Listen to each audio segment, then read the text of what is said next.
Hi friends, ಅನಿತಾಸ್ bites YouTube ಚಾನಲ್ಗೆ ಸ್ವಾಗತ. ಬಿಸಿಲಿಗೆ ತಂಪಾಗಿ ನಾವು ಇವತ್ತೊಂದು ಸೂಪರ್ ಆಗಿರೋಂಥ ಬೆಂಗಾಳಿ ಸ್ವೀಟ್ನ ಮಾಡ್ತಾಯಿದ್ದೀವಿ. ಅದೇ ಮಿಷ್ಟಿ ದೋಹಿ. ನೋಡಿ ತೋರಿಸ್ತಾ ಇದ್ದೀನಿ. ಕೇಕ್ ಥರ ಎಷ್ಟು ಗಟ್ಟಿಯಾಗಿ ಸ್ಟಿಫಾಗಿ ಬಂದಿದೆ. ಮಧ್ಯಾಹ್ನ ಬಿಸಿಲು ಟೈಮಲ್ಲಿ ತಿಂತಾಯಿದ್ರೆ ಸೂಪರ್ ಆಗಿರುತ್ತೆ ಫ್ರೆಂಡ್ಸ್. ಟೇಸ್ಟು ಕೂಡ ಆಸಮಾಗಿದೆ, ದೇಹಕ್ಕೆ ಕೂಡ ತಂಪು. ಚೆನ್ನಾಗಿದೆ ಅಲ್ವಾ? ಇದನ್ನು ಎಷ್ಟು ಸುಲಭವಾಗಿ ಮನೆಯಲ್ಲಿ ಮಾಡ್ಕೊಳ್ಬೋದು ಅನ್ನೋ ವಿಧಾನನ ನಾನು ನಿಮ್ಮೊಟ್ಟಿಗೆ ಶೇರ್ ಮಾಡ್ತೀನಿ. ನೀವು ಕೂಡ ಮನೆಯಲ್ಲಿ ಮಾಡಿ ಹೇಗೆ ಬಂತು ಅಂತ ಕಮೆಂಟ್ಸ್ ಹಾಕಿ. ಮೊದಲಿಗೆ ಮೊಸರನ್ನ ಫಿಲ್ಟ್ರ್ ಮಾಡ್ಕೊಂಡು ಬಿಡೋಣ. ನಾನು 1 ಲೀಟ್ರ್ ಮೊಸರು ಹಾಗೆ 1 ಲೀಟರ್ ಹಾಲನ್ನು ತೊಗೊಂಡಿದ್ದೀನಿ. ಒಂದು ಒಳ್ಳೆ ಕಾಟನ್ ಬಟ್ಟೆನ, ಅಂದರೆ ಪಂಚೆ ಬಟ್ಟೆ ಆಗಿರ್ಬೋದು ಅಥವಾ ಲೈನಿಂಗ್ ಬಟ್ಟೆ ಆಗಿರ್ಬೋದು, ಚೆನ್ನಾಗಿ ಗಂಜಿನ ತೊಳೆದ್ಬಿಟ್ಟು ಒಂದು ನೆಟ್ ಮೇಲೆ ಹಾಸ್ಕೊಂಡಿದ್ದೀನಿ.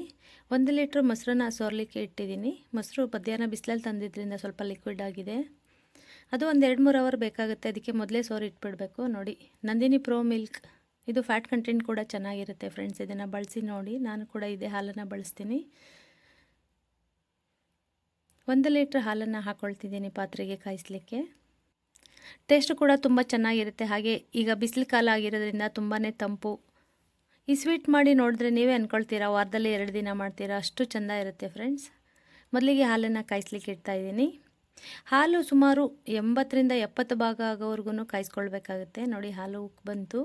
ತಿರುಗಿಸ್ತಾ ಚೆನ್ನಾಗಿ ಕಾಯಿಸ್ಕೊಳ್ಬೇಕು. ಸ್ವಲ್ಪ ಗಟ್ಟಿ ಹಾಲು ಆಗಬೇಕು. ಇದು 1 ಡ್ರಾಪು ಕೂಡ ನೀರನ್ನು ಹಾಕ್ಕೊಂಡಿಲ್ಲ.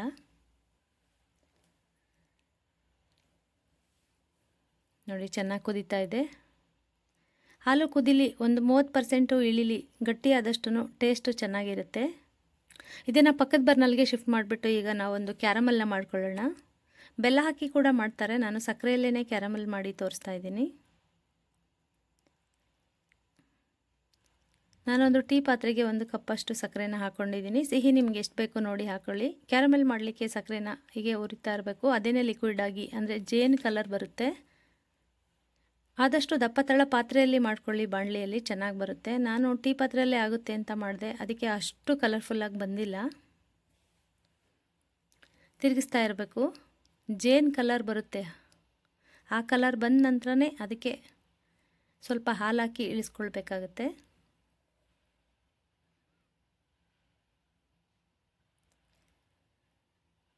ನೋಡಿ, ಚೆನ್ನಾಗಿ ತಿರುಗಿಸ್ತಾ ಇದ್ದೀನಿ. ಜೇನು ಕಲರ್ ಅದಕ್ಕೆ ಬಂದಿದೆ. ಈ ಹಂತದಲ್ಲಿ ಕಾಯಿಸ್ತಿದ್ದೀವಲ್ಲ, ಅದೇ ಹಾಲನ್ನು 1 ಕಪ್ ಹಾಲನ್ನು ಹಾಕ್ಕೊಂಡು ನಾವು ಇದನ್ನು ಬೀಟ್ ಮಾಡ್ಕೊಳ್ಬೇಕು.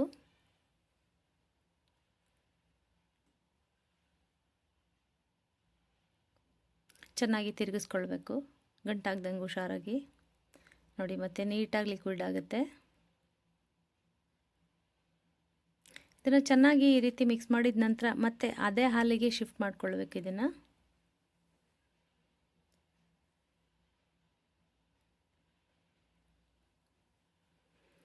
ಈಗ ಹಾಲನ್ನು ಇದೇ ಬರ್ನಲ್ಗೆ ಶಿಫ್ಟ್ ಮಾಡ್ಕೊಳ್ತೀನಿ. ಹಾಲು ಚೆನ್ನಾಗಿ ಕಾಯ್ದು ನೋಡಿ ಎಷ್ಟು ಕೆಳಗೆ ಇಳಿದಿದೆ ಅಂತ. ತುಂಬ ಗಟ್ಟಿಯಾಗಿ ಚೆನ್ನಾಗಿ ಬೇಕು ಅಂದರೆ ಒಂದು 30ರಿಂದ 40% ಅಷ್ಟು ಗಟ್ಟಿ ಆಗೋವರೆಗೂ ಕುದಿಸ್ಕೊಳ್ಬೋದು, ಅಂದರೆ ಕಂಡೆನ್ಸ್ ಆಗೋವರೆಗೂ. ತುಂಬಾ ಸ್ವೀಟಾಗಿರುತ್ತೆ ಹಾಲು ಕುಡಿಲಿಕ್ಕೆ. ಈ ಹಾಲಿಗೆ ನಾನು ಮಾಡಿರೋ ಅಂಥ ಕ್ಯಾರಮೆಲ್ನ ಮಿಕ್ಸ್ ಮಾಡಿಕೊಂಡೆ. ಮಿಕ್ಸ್ ಮಾಡಿ 1-2 ನಿಮಿಷ ಚೆನ್ನಾಗಿ ತಿರುಗಿಸ್ಕೊಳ್ಬೇಕು.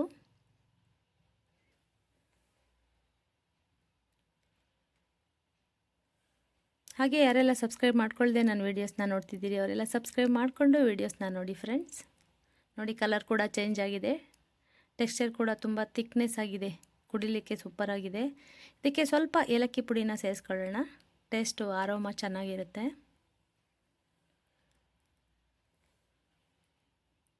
ಸಕ್ಕರೆ ಹಾಕಿ ಪೌಡ್ರ್ ಮಾಡ್ಕೊಂಡಿರೋಂಥ ಏಲಕ್ಕಿ ಪುಡಿನ ಸೇರಿಸ್ಕೊಂಡೆ.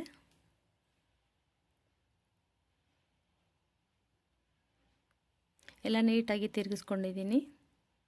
ತುಂಬಾ ಸಿಂಪಲ್ ಫ್ರೆಂಡ್ಸ್, ಭಾಳ ಚೆನ್ನಾಗಿರುತ್ತೆ. ಬಿಸಿಲು ಕಾಲದಲ್ಲಿ ತಂಪಾಗಿ ಕೂಲಾಗಿ ಏನಾದರೂ ಬೇಕನ್ಸುತ್ತಲ್ವ, ಅಂಥ ಟೈಮಲ್ಲಿ ಈ ಥರ ಸ್ವೀಟ್ ಎಲ್ಲ ಟ್ರೈ ಮಾಡ್ತಾಯಿದ್ರೆ ಕುಡಿಲಿಕ್ಕೂ ಚೆನ್ನಾಗಿರುತ್ತೆ ಮತ್ತು ಈಸಿ ಪ್ರೊಸೀಜರ್. ನೋಡಿ, ಮೊಸರೆಲ್ಲ ಚೆನ್ನಾಗಿ ನೀಟಾಗಿ ಡ್ರೈ ಆಗಿದೆ, ನೀರಿನ ಅಂಶ ಎಲ್ಲ. ನಾನು 2 ಅವರ್ಸ್ ಇಟ್ಕೊಂಡಿದ್ದೆ. ವಾಟರ್ ಕಂಟೆಂಟ್ ಎಲ್ಲ ನೋಡಿ ಚೆನ್ನಾಗಿ ಇಳ್ಕೊಂಡಿದೆ. ತುಂಬ ಫ್ಯಾಟ್ ಇದೆ ಮೊಸರಲ್ಲಿ. ಈಗ ಈ ಮಿಷ್ಟಿ ದೋಹಿ ಮಿಕ್ಸ್ ಮಾಡಲಿಕ್ಕೆ ಒಂದು ಮಡಿಕೆ ಬೇಕಾಗುತ್ತೆ. ಮಡಿಕೆ ಇದ್ದರೆ ಮಡಿಕೆಯಲ್ಲಿ ಮಾಡಿ, ಇಲ್ಲಾಂದರೆ ಸ್ಟೀಲ್ ಕಂಟೈನರ್ ಇರ್ಬೋದು ಅಥವಾ ಗ್ಲಾಸ್ ಕಂಟೈನರ್ ಇರ್ಬೋದು, ಅದರಲ್ಲೂ ಕೂಡ ಮಾಡ್ಬೋದಾಗಿದೆ. ನಾನು ಮಡಿಕೆ ಇತ್ತು, ಮಡಿಕೆಯಲ್ಲೇ ಮಾಡ್ತಿದ್ದೀನಿ. ಮಡಿಕೆಯಲ್ಲಿ ಮಾಡಿದಷ್ಟು ತುಂಬ ತಿಕ್ಕಾಗಿ ಬರುತ್ತೆ, ನೋಡಲಿಕ್ಕೂ ಚೆನ್ನಾಗಿರುತ್ತೆ ಸ್ಲೈಸ್ ತೆಗಿಲಿಕ್ಕೆ. ಮಡಿಕೆಯಲ್ಲಿ ರಂಧ್ರಗಳಿರೋದ್ರಿಂದ ನೀರಿನ ಅಂಶ ಎಲ್ಲ ಡ್ರೈ ಆಗ್ತಿರುತ್ತೆ, ಗಾಳಿನ ತಗೊಳ್ತಿರುತ್ತೆ ಅಲ್ವ, ಹಾಗಾಗಿ ತುಂಬಾ ಚೆನ್ನಾಗಿರುತ್ತೆ ಸ್ವೀಟು ಮಡಿಕೆಯಲ್ಲಿ ಮಾಡಿದ್ರೆ. ಮೊಸರಿನ ಗಟ್ಟಿ ಭಾಗನ ಮಡಿಕೆಗೆ ಸ್ವಲ್ಪ ಸವರ್ಕೊಳ್ತಿದ್ದೀನಿ. ಚೆನ್ನಾಗಿ ಸವರ್ಕೊಂಡಿದ್ದೀನಿ.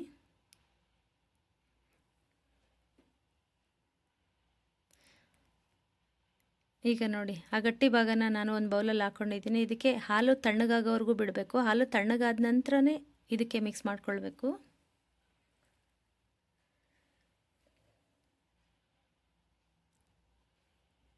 ನೀಟಾಗಿ ಗಂಟಿಲ್ದೇ ಇರೋ ಹಾಗೆ ಮಿಕ್ಸ್ ಮಾಡ್ಕೊಳ್ಬೇಕು. ಆದ್ರೂ ಅದು ಮೊಸರು, ಅದು ಹಾಲು, ಹಾಗಾಗಿ ಬೇಗನೆ ಗಟ್ಟಿಯಾಗಲಿಕ್ಕೆ ಶುರುವಾಗುತ್ತೆ. ನೋಡ್ತಿದ್ದೀರಲ್ಲ ಫ್ರೆಂಡ್ಸ್, ಬೆಂಗಾಳಿ ಸ್ವೀಟ್ ಎಷ್ಟು ಸುಲಭ ಅಂತ. ಯಾರು ಬೇಕಾದರೂ ಮಾಡ್ಬೋದು ನೋಡಿ. ಸ್ವೀಟ್ ಪ್ರೊಸೀಜರ್ ಎಲ್ಲ ಕಂಪ್ಲೀಟ್ ಆಯಿತು. ನೀಟಾಗಿ ಮಿಕ್ಸ್ ಮಾಡ್ಕೊಂಡಿದ್ದೀನಿ ಎರಡನ್ನು. ಈಗ ಮಡಿಕೆಗೆ ಸುರ್ಕೊಳ್ಬೇಕು. ನಾನು ಮಡಿಕೆಗೂ ಸುರ್ಕೊಂಡಿದ್ದೆ. ನೋಡೋಣ ಗ್ಲಾಸ್ ಬೌಲಲ್ಲಿ ಹೇಗಿರುತ್ತೆ ಅನ್ನೋ ಕುತೂಹಲಕ್ಕೆ 2 ಗ್ಲಾಸ್ ಬೌಲ್ಗಳಿಗೆ, ಅಂದರೆ ಐಸ್ ಕ್ರೀಮ್ ಬೌಲ್ಗಳಿಗೆ ಹಾಕ್ಕೊಂಡಿದ್ದೆ. ಅದು ಕೂಡ ತುಂಬಾ ಸೂಪರಾಗಿ ಬಂದಿದೆ. ಮಡಿಕೆಗೂ ಅದಕ್ಕೂ ಏನೂ ವ್ಯತ್ಯಾಸ ಇಲ್ಲ ನೋಡಿ. ಮಿಕ್ಸ್ ಮಾಡ್ತಾನೆ ಆಗಲೇ ಎಷ್ಟು ಬೇಗ ಗಟ್ಟಿ ಆಗ್ತಿದೆ.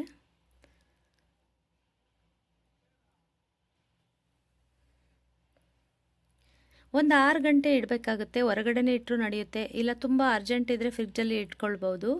ಇಲ್ಲ ನೈಟ್ ಮಾಡಿಟ್ರೆ ಬೆಳಿಗ್ಗೆ ಎದ್ದು ನೋಡಿದ್ರೆ ತುಂಬಾ ಗಟ್ಟಿಯಾಗಿ ಚೆನ್ನಾಗಿರುತ್ತೆ. ಹಾಗಾಗಿ ನೈಟ್ ಮಾಡಿಟ್ಟಿದ್ದೀನಿ ನಾನು. ನಾಳೆ ಬೆಳಿಗ್ಗೆ ಎದ್ದು ತೆಗೆದು ತೋರಿಸ್ತೀನಿ. ಇವತ್ತು ಮುಚ್ಚಿಟ್ಬಿಟ್ಟು ನಾನು ಮಲ್ಗೋಕ್ಕೆ ಹೋಗ್ತಾಯಿದ್ದೀನಿ.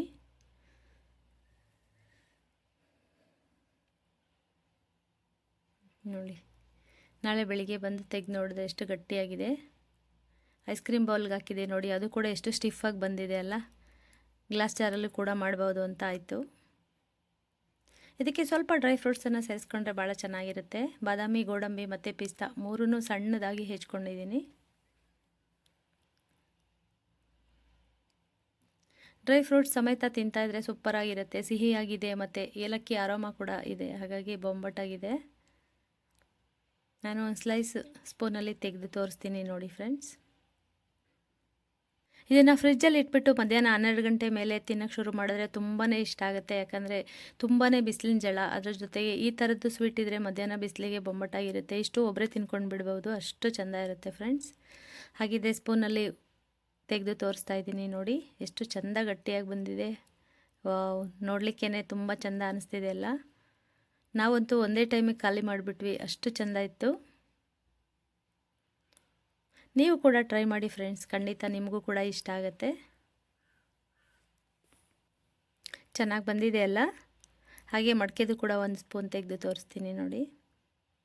ನೋಡಿ ಎಷ್ಟು ಚೆನ್ನಾಗಿದೆ. ಬಿಸಿಲಲ್ಲಿ ಕೂಲ್ ಮಾಡಿ ಫ್ರಿಡ್ಜಲ್ಲಿ ಇಟ್ಟು ತಿಂದರೆ ಬೊಂಬಟ್ಟಾಗಿರುತ್ತೆ ಫ್ರೆಂಡ್ಸ್.